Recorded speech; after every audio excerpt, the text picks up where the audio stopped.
تو اس کا مطلب ہے کہ انبیاء پہ اللہ کی آزمائشیں بہت زیادہ آتی ہیں، اور ہمارے اوپر اگر کوئی مشکل وقت آتا ہے، مصیبت آتی ہے، پریشانی آتی ہے، تو ممکن ہے وہ اللہ کی آزمائش ہو۔ وہ لازمی نہیں ہے کہ انسان کی پکڑ ہو یا انسان پر برا بختی ہو، اور ان آزمائشوں کی وجہ سے پھر اللہ تعالیٰ اس انسان کو نوازتے بھی ہیں۔ جیسے میں نے بات کی کہ اللہ کے پیغمبر کتنا بڑا مقام رکھتے ہیں، دراصل وہ ان امتحانات پہ پورے اتر چکے ہوتے ہیں، وہ ان آزمائشوں پہ پورے اترنے والے ہوتے ہیں کہ اللہ تعالیٰ ان کو نبوت و رسالت کی چادر پہنا دیتے ہیں۔ اور نبی پاک صلی اللہ علیہ وسلم نے اس حدیث کے جو آگے الفاظ ہیں وہ آپ نے فرمایا فَيُبْتَلِيَ الرَّجُلُ عَلَى حَسَبِ دِينِهِ، انسان اپنے دین کے حسب، اپنے دین کے لیول کے مطابق آزمایا جاتا ہے۔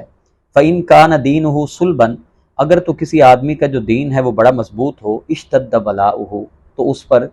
جو بلائیں ہیں اور جو آزمائشیں ہیں وہ بھی سخت تر ہوتی ہیں۔ یہ حدیث کے الفاظ ہیں، اشتد بلاؤ۔ وَإِن كَانَ فِي دِينِهِ رِقَّةٌ ابْتُلِيَ عَلَى حَسَبِ دِينِهِ، اگر کسی آدمی کا ایمان کمزور ہو تو اللہ تعالیٰ اس کے دین اور اس ایمان کے مطابق ہی اس کی آزمائشیں کرتا ہے۔ اب یہ صحیح ترین روایت ہے، گویا کہ اس حدیث کی روح سے اللہ کی جو آزمائشیں آتی ہیں وہ ایمان والوں پہ آتی ہیں۔ اب گویا کہ ہمارے اوپر جو آزمائشیں آ رہی ہیں، یہ اگر ہم یہ کہیں کہ یہ آزمائشیں ہیں تو میں اس بات کو بالکل نہیں مانتا۔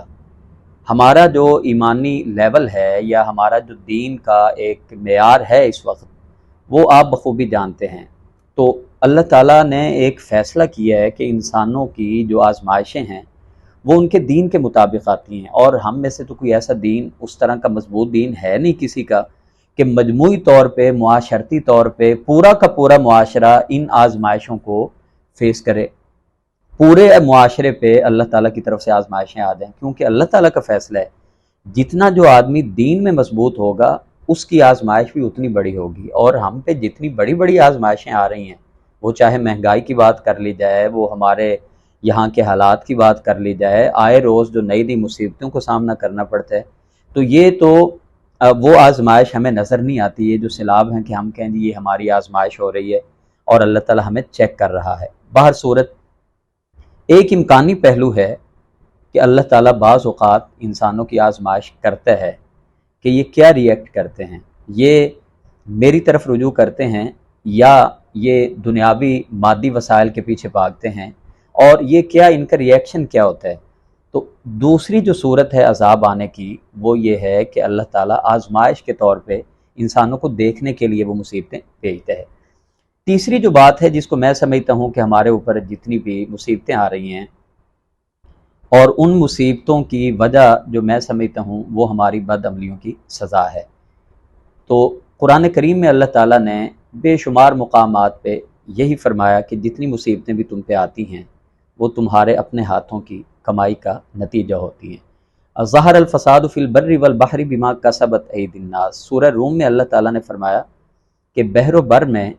خشکی اور تری میں جو بھی فساد تم دیکھ رہے ہو، بما کسبت ایدی الناس، یہ تمہارے اپنے ہاتھوں کی کمائی ہے۔ سورہ شورى میں اللہ تعالیٰ نے فرمایا